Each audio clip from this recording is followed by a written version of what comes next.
4వ అధ్యాయం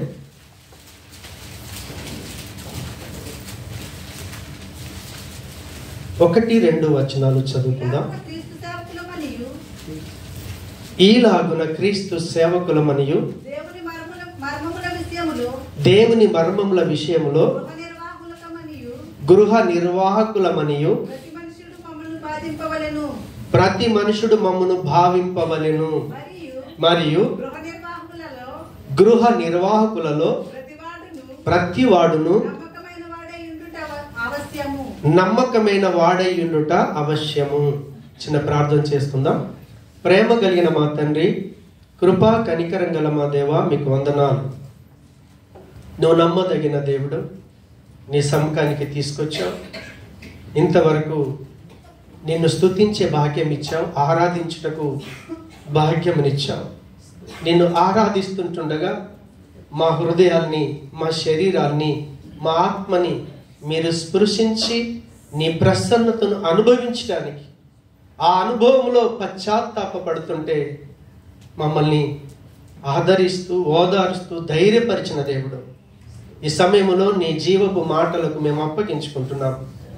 ఆ మాటల్లోని ఆంతర్యాన్ని మేము అర్థం చేసుకొని ఆ రీతిగా జీవించుటకు మా ఎడల కృప చూపించమని యేసు నామమున ప్రార్థించి వేడుకుంటున్నాను తండ్రి. ఆమేన్. హల్లెలూయా. మనం కొన్ని రోజులుగా వాక్యాన్ని ధ్యానిస్తున్నాం. అంటే ఈ లోకంలో ఉన్నటువంటి మనుషులలో ఒకే ఒక్క మనుషుడు పరలోకంలో అడుగు పెట్టాడు కాబట్టి మనం కూడా పరలోకంలో, స్వర్గంలో అడుగు పెట్టాలి అంటే మనం యేసు ప్రభును అనుసరించే శిష్యులుగా ఉంటే అది మనకు సాధ్యమవుతుంది. కాబట్టి యేసు ప్రభును అనుసరించేటటువంటి శిష్యులుగా మనం ఉండాలి అని అనుకున్నప్పుడు, ఎప్పుడైతే మనం ప్రభు దగ్గరికి వస్తామో, దేవుని సముఖానికి వస్తామో, మన లైఫ్లో ఒక క్రొత్త జీవితాన్ని ఇస్తాడు దేవుడు. ఎందుకంటే మన తల్లిదండ్రులు మనకు ఒక జీవితం ఇచ్చారు, కానీ ఆ జీవితంతో మనం పవిత్రతను, నీతిని, మంచిని మనం పొందుకోలేదు. ఎందుకంటే మన అమ్మా నాన్నల్లో ఏ పాపం అవుతుందో అదే పాపాన్ని మనకిచ్చారు. కాబట్టి మన ప్రవర్తనలో చెడు ఉంది. కోపం వచ్చినప్పుడు కొడుతూ ఉంటాం, ఆవేశం వచ్చినప్పుడు తిడుతూ ఉంటాం, రకరకాల తప్పుడు పనులు చేస్తూ ఉంటాం. అలాంటి వ్యక్తులమైన మనం ఎప్పుడైతే యేసు ప్రభుల వారి దగ్గరికి వస్తామో ఆయన ఏం చేస్తాడు అని అంటే, ఆయన దేవునికి సంబంధించినటువంటి జీవితం, దేవునికి స్తోత్రం, ఆయన ఇవ్వగలుగుతాడు. మనుషులేమో మనుష్య సంబంధమైన జీవితం, శరీరంతో శరీర సంబంధమైన జీవితాన్ని మనం పొందుకోగలిగాం. కానీ మనం అందరం ఆరాధిస్తున్నటువంటి ఆ పరమాత్ముడు, దేవుడు ఆత్మస్వరూపుడు. ఆయన దేవునికి స్తోత్రం. ఆయన సత్య స్వరూపుడు. ఆయన ప్రేమ స్వరూపి అని దేవుని యొక్క వాక్యం చెప్తా ఉంది. అన్ని మతాల గ్రంథాలు కూడా దేవుడు ఒక్కడే ఒక్కడే ఒక్కడే అని చెప్తా ఉంటే, ఆ ఒక్కడైనటువంటి దేవుడు ప్రేమ స్వరూపి అయి ఉన్నాడు. ఆయన పరిశుద్ధుడై ఉన్నాడు. ఆయన మంచివాడై ఉన్నాడు. ఆయన లోపము లేనివాడుగా ఉన్నాడు. కాబట్టి అలాంటి ప్రభు దగ్గరికి మనం ఎప్పుడైతే వస్తామో, ప్రభు ఏం చేస్తాడంటే మనం దేవుని పిల్లలుగా జీవించేటటువంటి ఒక క్రొత్త జీవితాన్ని ఇస్తాడు. దాన్ని ఏమన్నామంటే తిరిగి జన్మించినటువంటి జీవితము. తిరిగి జన్మించినటువంటి జీవితం ఎప్పుడైతే మనలో ఆరంభం అవుతుందో, మన అమ్మా నాన్నలు మనల్ని కన్నప్పుడు శరీర సంబంధంగా ఎదగటానికి, చక్కటి ఆరోగ్యం కలిగి ఉండటానికి ఒక తల్లి పాలను ఎలా ఇచ్చి పెంచుతుందో, దేవుని యొక్క పిల్లలుగా జీవిస్తున్నటువంటి మనకి వాక్యం అనే పాలనిచ్చి దేవుడు మనల్ని పోషిస్తూ ఉంటాడు. ఆ వాక్యం అనే పాలు మనం త్రాగుతూ ఉన్నప్పుడు, మనం కొద్ది కొద్దిగా ఎదుగుతూ ఉంటే, బలమైన ఆహారం ఆ వాక్యాన్ని కూడా మనం ధ్యానిస్తూ ఉన్నప్పుడు మనలో జరిగే మార్పు ఏమిటి అని అంటే, దేవుడి యొక్క ఇష్టం ఏంటో మనకు అర్థమవుతుంది. మన మనుషులం, మనకు రకరకాల ఇష్టాలు ఉంటాయి. కానీ ఎప్పుడైతే దేవుని దగ్గరికి వస్తామో, ప్రభు దగ్గరికి వస్తామో, దేవుని యొక్క ఇష్టం ఏంటో మనం తెలుసుకునేటట్టుగా మన హృదయాన్ని తెరుస్తాడు. ఆ రీతిగా జీవించడానికి ఒక క్రొత్త జీవితాన్ని ఇస్తాడు. మన స్వరూపాన్ని మార్చేస్తాడు. ఆయన మాటలు మారిపోతాయి, చూపులు మారిపోతాయి, తలంపులు మారిపోతాయి. చెడ్డ మాటలు రావు, చెడ్డ తలంపులు రావు, చెడ్డ ఆలోచనలు రావు.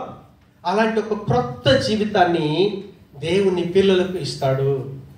దేవుని పిల్లలు ఉండే సమూహమునే సంఘము అంటారు.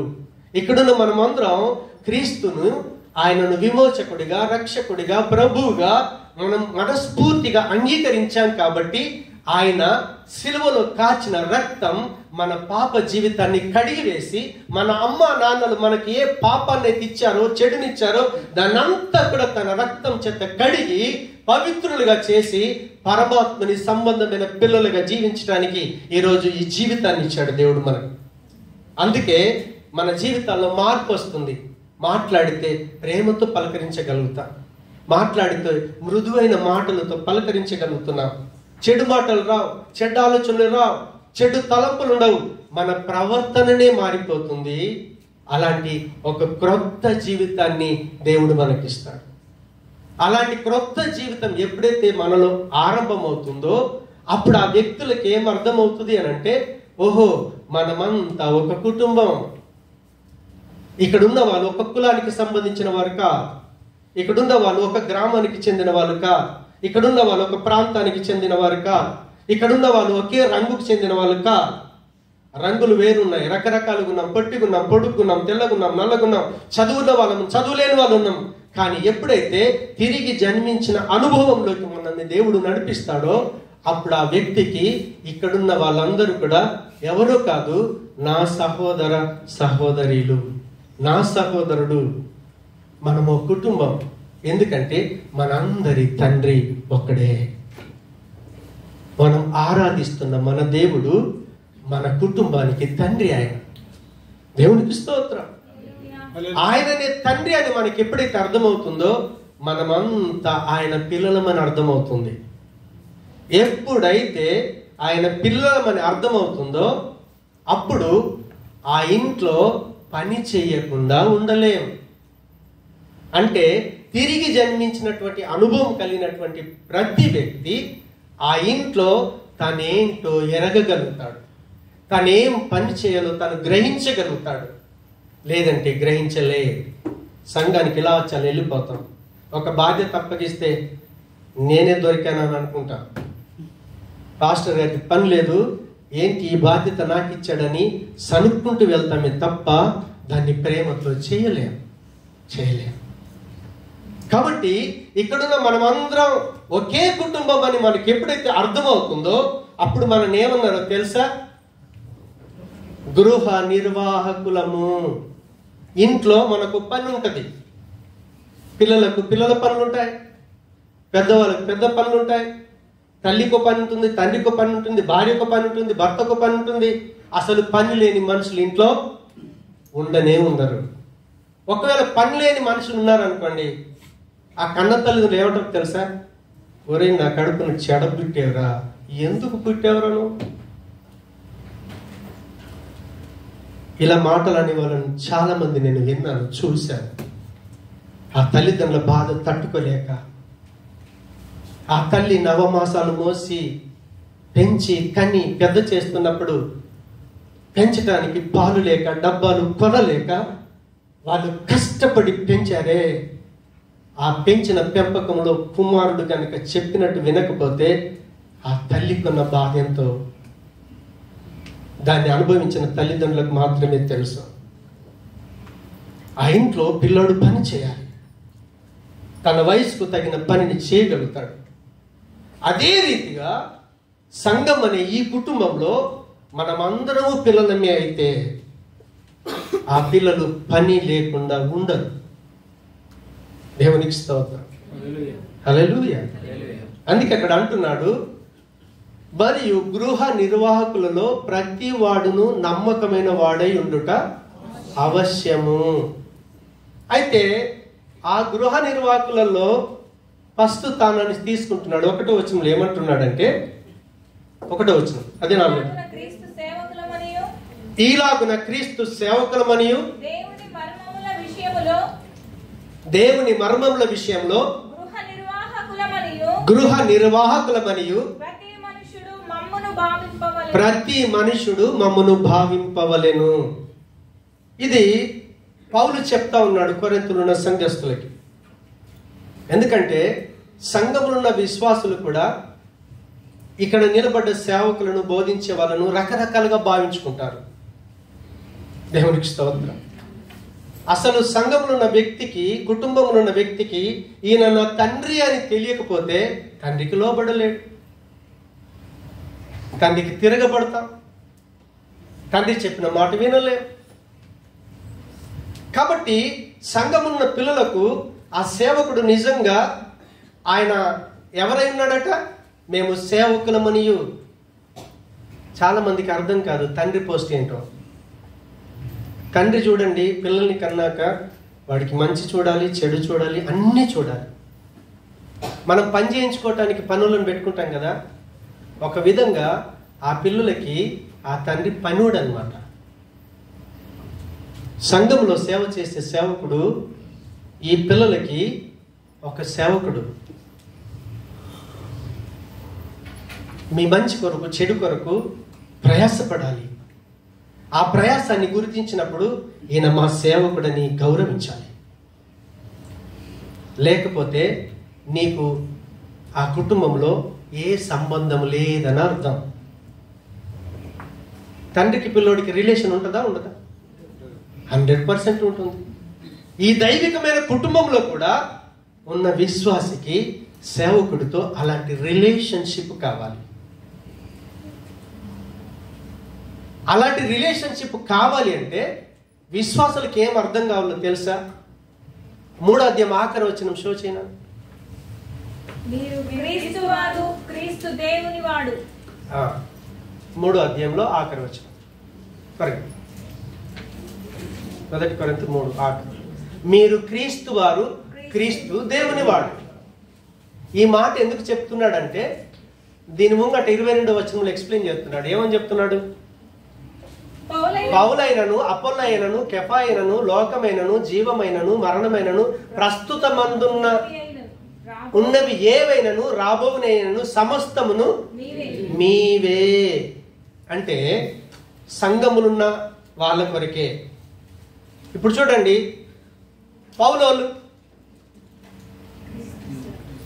పౌలెవడు? క్రీస్తు రక్తములు కడగబడ్డాడు, ఆయన సువార్త చేశాడు, సంఘాన్ని ఆరంభించాడు. ఆయన ఉన్నది ఎవరి కొరకు? విశ్వాసుల కొరకు.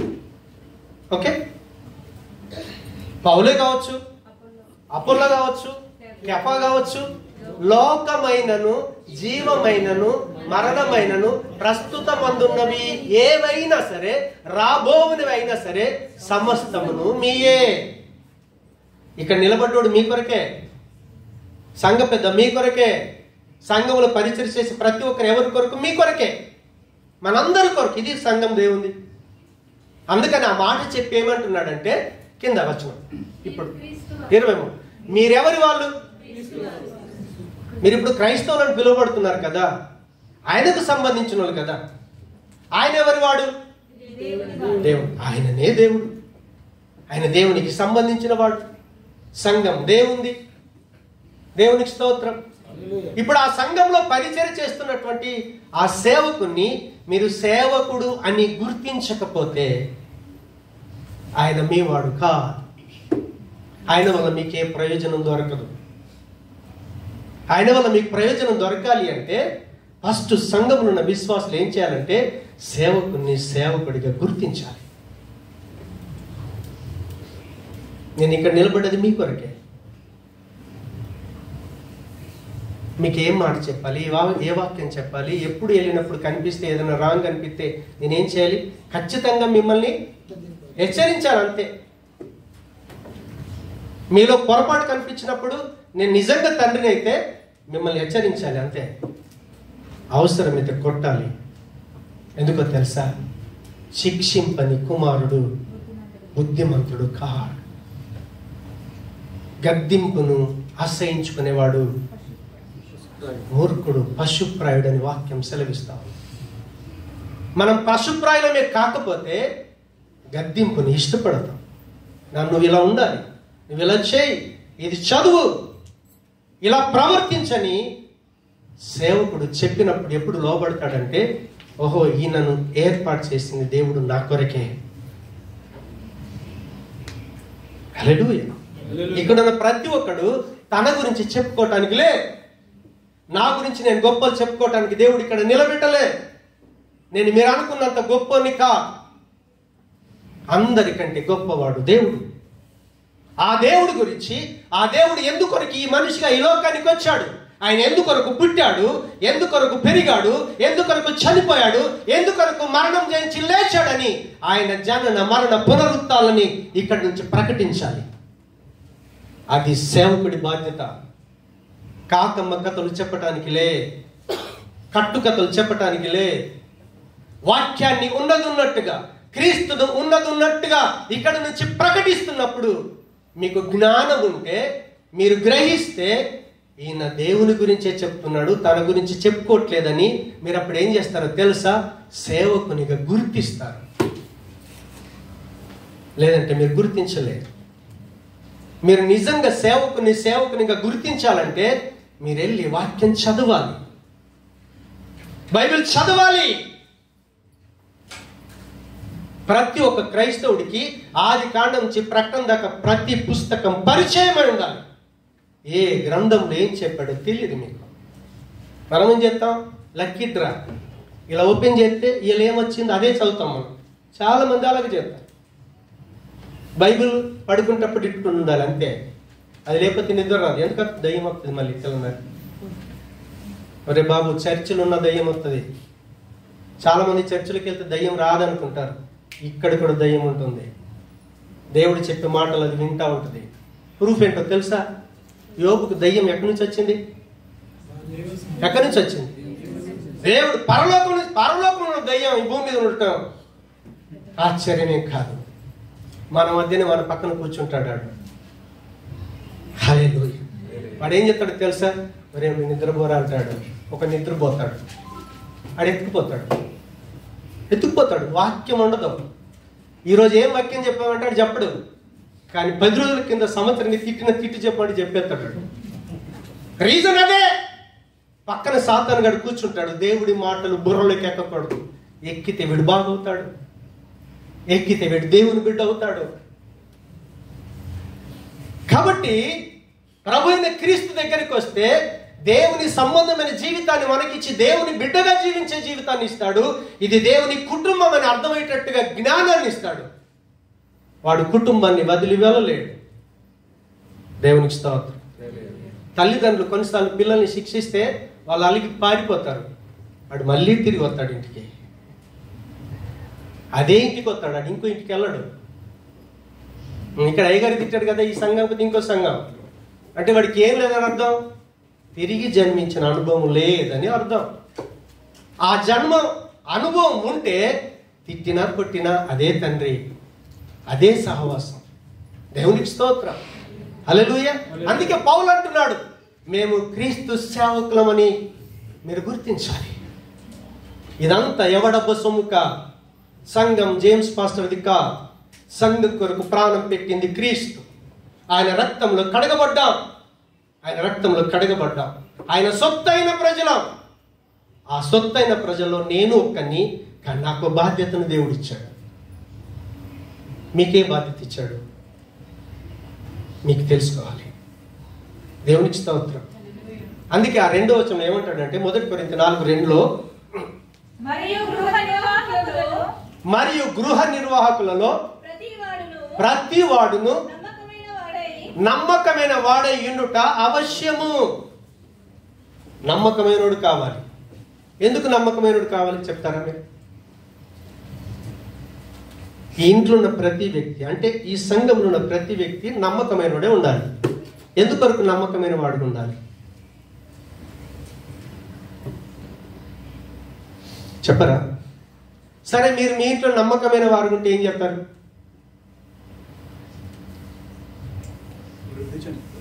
కాబట్టి ఎప్పుడైతే నమ్మకం ఉంటుందో ఆ తండ్రి మాటకు లోబడతాం. ఆ కుటుంబానికి నష్టం కాకుండా చూసుకుంటాం. నమ్మకం అంటే అది. కుటుంబానికి నష్టం కాకుండా చూసుకుంటాం. చూడండి, నమ్మకమైన పిల్లలు లేరనుకో, ఆడు అమ్మ నాన్నకి తెలియకుండా ఇంట్లో నుంచి ఎత్తుకుని అమ్ముకుంటాడు. ఆడు దేనికి బానిసైన దానికి. చాలా మంది క్రైస్తవులు ఇప్పటికి ఉన్నారు. క్రికెట్ నడుతుంది అనుకోండి, బెట్టింగ్లో సాలరీ అంతా పెట్టేస్తున్నారు. ఎంతమంది ఇక్కడ ఉన్నారో నాకు తెలియదు, కానీ ఉన్నారు. దేవుడికి రూపాయి మట్టి ఇవ్వడాడు, కానీ బెట్టింగ్లో మొత్తం లైఫ్, జీవితాలు నాశనం అయిపోతున్నాయి. ఒకడు బెట్టింగ్ అంటాడు, ఒకడు తాగుడు అంటాడు, ఒకడు స్త్రీ అంటాడు. రకరకాలుగా బానిసలైపోయినారు. ఆడింట్లో నమ్మకస్తుడేనా? మీరు తాగుబోతులైతే మీ అమ్మ నాన్న సంతోషిస్తారా? చెప్పండి. మీ తల్లిదండ్రులకి దుఃఖం పుట్టించే పిల్లలు అవుతారు. కాబట్టి ఇక్కడ మరీ నమ్మకంగా ఉండాలి. ఎందుకో తెలుసా? మనం ఎటు వెళ్తున్నామో, ఏం చూస్తున్నామో, ఏం చేస్తున్నామో పాస్టరు ఏసైకి చెప్పాల్సిన పని లేదు. ఏసై ఏం చెప్తాడు తెలుసా? పలానుడు ఏం చెప్తున్నాడని ఆయనే నాకు ఇన్ఫర్మేషన్ ఇస్తాడు. ఎందుకో తెలుసా? ఆయన 7 దీప స్తంభముల మధ్య సంచరించుతున్నటువంటి వాడు.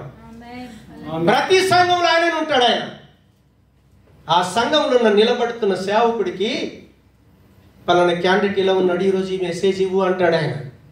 మీరు అలా ఉన్నారు లేదు నాకు తెలియదు, కానీ నిలబడి కరెక్ట్ అదే మెసేజ్ ఇస్తా ఉంటే వాడు అనుకుంటాడు నా గురించే చెప్పాడు. అప్పుడు చెప్పింది అన్నప్పుడు సరి చేసుకుంటే బాగుంటుంది. కానీ ఏమనుకుంటాడు తెలుసు? నాకెవరు కలిశారు? ఆనంద్ కలిశాడు, భాను కలిసి. ఒరే నువ్వే చెప్పుకుంటావు రాయ్ గారికి. ఆ క్యాంపులో అలా గొడవ పెట్టుకున్న లేడీస్ కూడా ఉన్నారు. నువ్వు చెప్తేనే తెలుసు అయ్యగారికి, అమ్మగారికి. చేసింది కరెక్ట్ అని ఒప్పుకోవాలి, కానీ ఎవడు చెప్పాడు అని చెప్పేసి ఆలోచించాల్సిన అవసరం లేదు. ఎందుకంటే సిరియా రాజుకి అక్కడ ఏం చేస్తున్నాడంటే వీళ్ళతో యుద్ధం చేద్దామని ప్రతిసారి ప్లాన్ చేస్తున్నాడు. ప్లాన్ చేసిన ప్రతిసారి ముందే వాళ్ళకి తెలిసిపోతుంది. అప్పుడు అందరిని కూర్చోపెట్టుకొని మీలో ఎవడో ఆ రాజుకి ఇన్ఫర్మేషన్ ఇస్తున్నారంటే అక్కడ ఉన్నాడు అంటాడు, రాజా ఎవ్వడు మనం చెప్పాల్సిన పని లేదు, మన ఇంట్లో మాట్లాడుకునే విషయాలు చెప్పేటటువంటి దేవుడు అక్కడ ఉన్నాడు. అక్కడ ప్రవక్త ఉన్నాడు, నువ్వు ఇక్కడేమనుకుంటున్నావో అక్కడ తెలిసిపోద్ది. ఆ సంగతి మీకు తెలుసా? తెలియదా? బైబిల్ చదువుతున్నారు కదా. మీ గురించిన జీవితాలు సేవకుడికి చెప్పాల్సిన పని లేదు. ప్రతి విషయం ఆయన బయలుపరిచి ఈరోజు నువ్వు ఈ మెసేజ్ ఇవ్వాలి. అప్పుడు ఆ మెసేజ్ ఇస్తున్నప్పుడు నిజంగా ఆ గద్దింపును హెచ్చరికను ప్రేమించేవాడైతే, జ్ఞానం ఉన్నడైతే దాన్ని యాక్సెప్ట్ చేస్తాడు. ఆ రోజు తన జీవితాన్ని సరి చేసుకుంటాడు. ఆయన ఇంట్లో నమ్మకంగా జీవిస్తాడు దేవునితో. ఆ సంఘం కొరకు, ఆ కుటుంబం కొరకు ఎక్కడ కూడా నష్టం జరగనీయడు. సంఘంలో ప్రతి ఒక్కరి క్షేమాన్ని కోరుతాడు. నష్టపోవాలని చూడడు. ఎందుకో తెలుసా? ఆయన నా సహోదరుడు, ఆ చెల్లి నా సహోదరి, ఆ తల్లి నా సహోదరి, ఆ తల్లి నా సొంత తల్లిని ఆ ప్రేమతో చూడగలుగుతాడు. ఇదైన ఇల్లు కాబట్టి. మరియు గృహ నిర్వాహకులలో ప్రతి వాడు నమ్మకమైన వాడై ఉండుట అవశ్యము.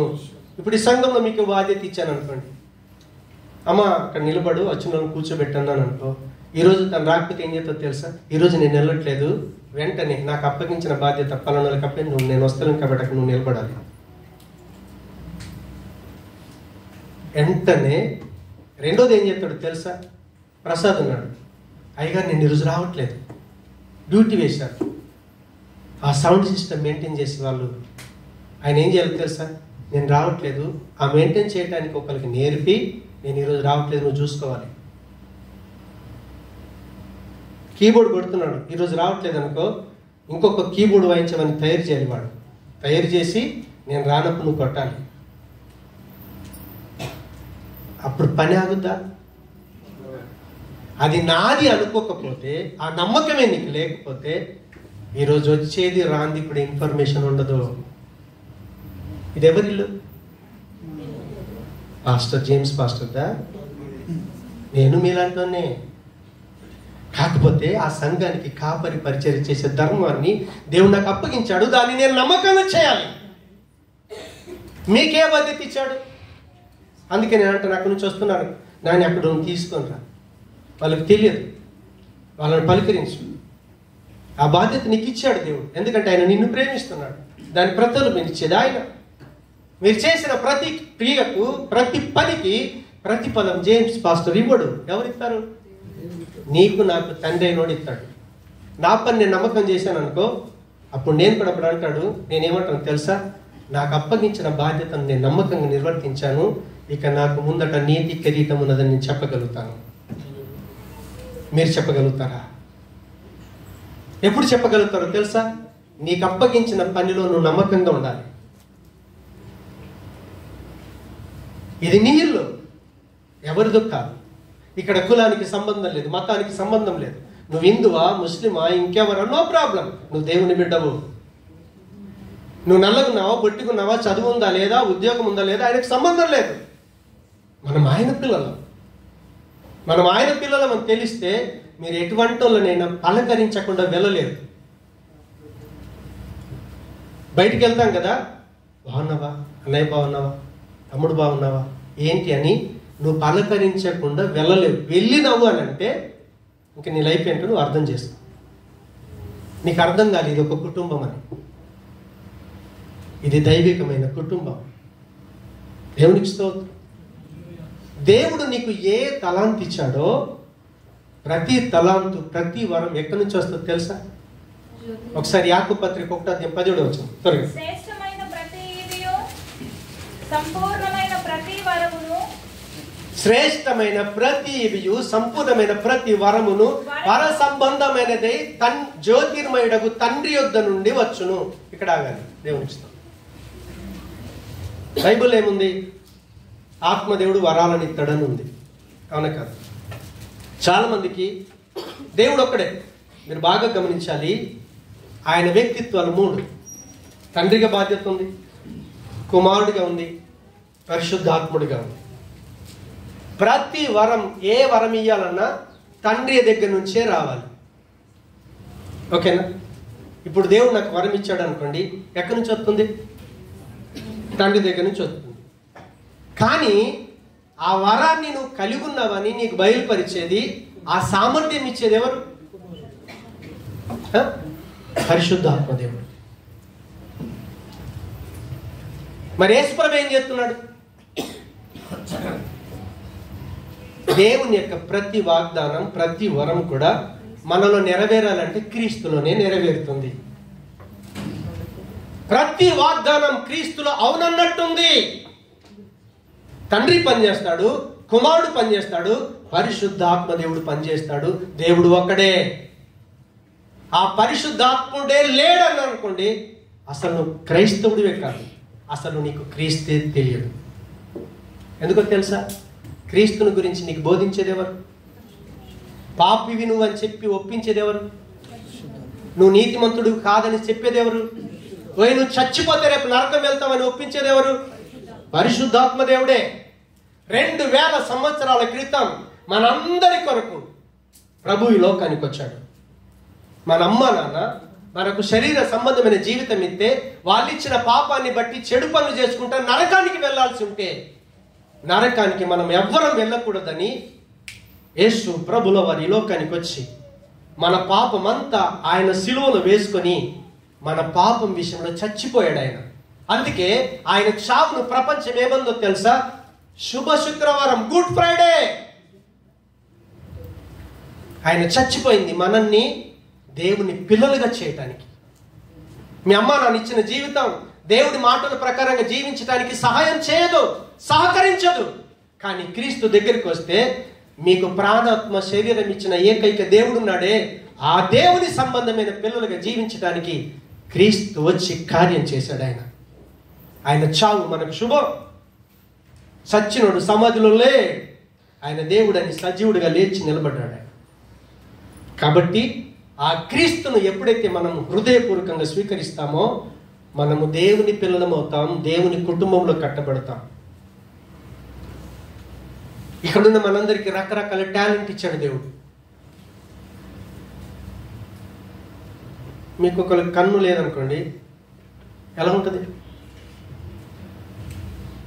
గుడ్డోడు అంటాం మనం, అవును కాదు? చేయలేకపోతే అవిటోడు అంటాం. నోరు లేకపోతే, మాట లేకపోతే మూగు కూడా అంటాం. అవును, మాట్లాడటానికి నోరు ఇచ్చాడు, చూడటానికి కన్ను ఇచ్చాడు, పని చేయడానికి చేతులు ఇచ్చాడు, కదలటానికి కాళ్ళు ఇచ్చాడు. శరీరంలోని అవయవాలన్నిటికీ ఒక్కొక్క పని ఉంది. కానీ ఆ అవయవాలన్నీ ఒక్క దగ్గర ఉంటే మనిషి అని పిలువబడతాం. అప్పుడు మనం ఆరోగ్యంగా ఉంటాం, తినగలుగుతాం, పని చేయగలుగుతాం, అన్నీ చేయగలుగుతాం, ఆరోగ్యవంతమైన జీవితాన్ని అనుభవిస్తాం. సో సంఘం కూడా ఆరోగ్యంగా ఉండాలి అంటే దేవుడు ఏం చేస్తాడంటే ఒక్కొక్కరికి ఒక్కొక్క వరాన్ని ఇస్తాడు.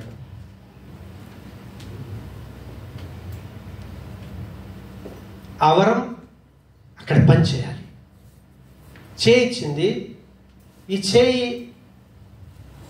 చేయి ఏం జరిగిందంటే సడన్గా మాట్లాడుతున్నప్పుడు ఎవరు పిలుస్తా ఉంటే నేను ఇలా అన్నాను, నా చెయ్యి వేలు కంట్లో కుచ్చేసింది, బ్లడ్ వచ్చింది.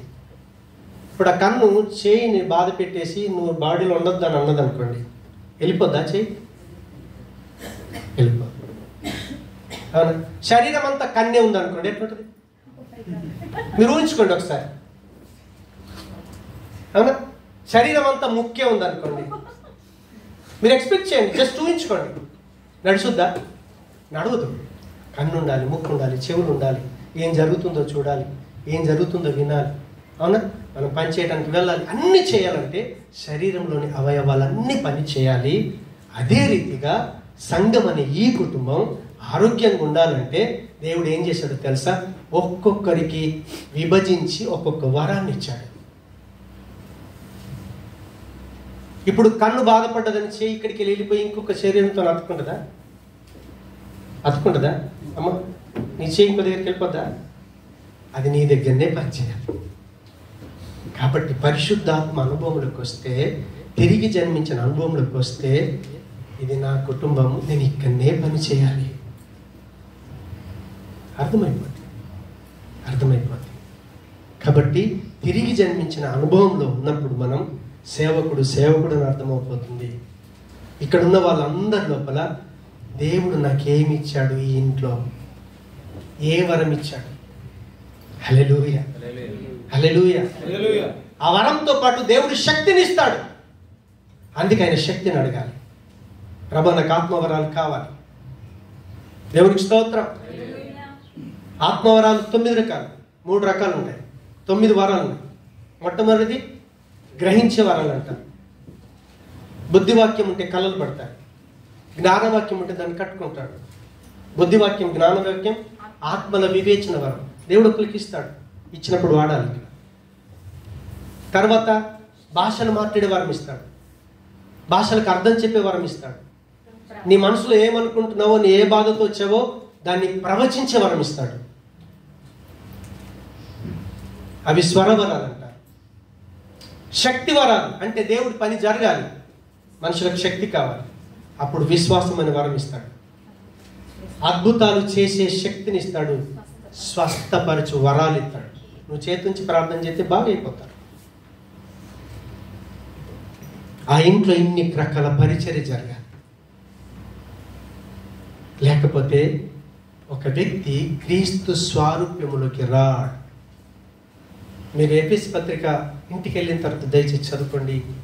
4వ అధ్యాయంలోకి వెళ్ళి ఎఫెసీ 4:11-13 వచనాలు చదివితే అక్కడ ఏముంటుందంటే, ఇక్కడున్న మనమందరం కూడా క్రీస్తుకు సమానమైనటువంటి పరిపూర్ణత మనలో రావాలంటే సంఘంలో 5 రకాల పరిచర్యలు ఉన్నాయి. ఏంటిది? ఒకళ్ళు అపొస్తలులు, ప్రవక్తలు, బోధకులు, సువార్థికులు, కాపరు. నువ్వేం పని అయి ఉన్నావు? ఏ పనిముట్టు అయి ఉన్నావు? ఈ 5 రకాల పరిచర్య జరిగినప్పుడు ఇక్కడున్న ప్రతి ఒక్కరు కూడా క్రీస్తులంత మంచులం అయిపోతాం. క్రీస్తు లాంటి పరిశుద్ధత మనలో వస్తుంది. దానికి సమానమైన పరిపూర్ణత రావాలంటే ఇండ్లున్నోళ్ళు వరాలు కలిగి ఉన్నారు, వాడబడాలి. కృపావరాలు ఉన్నాయి, ఆత్మవరాలు ఉన్నాయి. చాలా మందికి అర్థం కాదు ఏంటో తెలుసా? ఆత్మ సంబంధమైన జీవితం, ఆధ్యాత్మిక జీవితం అంటాం కదా. ఆత్మీయ జీవితం అంటే పరిశుద్ధాత్ముడితో కలిసి జీవించే జీవితం. అందుకే యేసు ప్రభువుని నమ్మి బాప్తిసం పొందినప్పుడు ఆయన ఏం చేస్తాడంటే పరిశుద్ధాత్మ చేత ముద్రిస్తాడు. ఇంకా ఆయన మనం వేరైపో. హల్లెలూయా. ఆయనతో కలిసి జీవించే జీవితం ఉందో దాన్ని ఏమంటామంటే ఆత్మీయ జీవితము. శరీర సంబంధమైన జీవితం ఏంటి? మన అమ్మా నాన్న మనకు ఆ జీవితం ఇచ్చారు కాబట్టి ఆయన తండ్రి అని, నేను కొడుకునని, ఈమె నాకు భార్య అని, ఆమె నాకు భర్త అని మనం గ్రహించం, అలాగే ప్రవర్తిస్తాం. ఇది శరీర సంబంధమైనది. అదే రీతిగా మనం యేసు ప్రభువును నమ్మి బాప్తిసం పొందినప్పుడు నీ కులం మతం మారదు, దేవుని బిడ్డగా మారుతావు. దేవుని యొక్క ఆత్మ మనతో తోడుంటుంది. ఆయనతో కలిసి జీవించే అనుభవములు ఉంటాం. దాన్ని ఏమంటామంటే సంఘ జీవితము, తిరిగి జన్మించినటువంటి జీవితము. కాబట్టి ఎవరికి ఆ అనుభవం లేదో దయచేసి ఇప్పుడు అడుగుదాం దేవుని, ప్రభా తిరిగి జన్మించిన అనుభవం నాకు కావాలి. నా కులము నా మతము మారమని నేను అడగట్లేదు, మీ పేరు మార్చుకోమని అడగట్లేదు. పేరు మారితే జీవితం మారదు, కులం మారితే జీవితం మారదు, మందిరాలు మారితే జీవితాలు మారవు. బాబా గుడికి వెళ్ళేది చచ్చిపోతాం, అంతే తేడా. అది కింద జీవితం. ప్రభువును హృదయపూర్వకంగా స్వీకరిద్దాం, మనం దేవుని పిల్లలుగా జీవిద్దాం. అప్పుడు తిరిగి జన్మించిన అనుభవం మనం వచ్చినప్పుడు సంఘం కుటుంబం అని అర్థమవుతుంది. పుట్టిన బిడ్డకు పాలనే వాక్యం కావాలి. వాక్యం చదవకుండా ఉండలేం, వాక్యాన్ని ధ్యానించకుండా ఉండలేం. మన ప్రియుడైనటువంటి క్రీస్తు స్వారూప్యంలోకి వెళ్తా ఉంటే ఒక క్రొత్త సృష్టిగా మార్చబడతాం. ఆ ఇంట్లో మనం పనివారుగా ఉంటాం. అలాంటి జీవితాన్ని దేవుడు మనందరికీ దయచేయునుగా. ప్రార్థన చేసుకుందాం. ప్రేమ కలిగిన మా తండ్రి, కృపా కనికరం గల మా దేవా, మీకు వందనాలు చెల్లిస్తున్నాం. నువ్వు నమ్మదగిన దేవుడు ప్రభా. మా అమ్మ నాన్నకు పిల్లలుగా మేము జీవిస్తున్నాం, కానీ పరలోకం స్వర్గం వెళ్ళలేదు. కానీ మేము స్వర్గం వెళ్ళాలని, పరలోకం వెళ్ళాలని మీరు మమ్మల్ని ప్రేమించి దేవా నీకు సంబంధించిన జీవితాన్ని మీరు మాకు ఇచ్చారు. తిరిగి జన్మించిన అనుభవాన్ని ఇచ్చారు. ఆ అనుభవం మాలో ఉన్నది అనుకుంటే ఈ లక్షణాలన్నీ మాలో కావాలి. మాకు సహాయం చేసి మీరు మహిమ పొందమని, విత్తబడిన నీ జీవపు మాటలు నా హృదయంలో, మా అందరి హృదయాలు నీరు కట్టి ఫలింపచేసి కేవలం నీ మహిమ కొరకు మమ్మల్ని సాక్షులుగా నిలబెట్టుకోమని యేసు నామమున ప్రార్థిస్తున్నాము తండ్రి.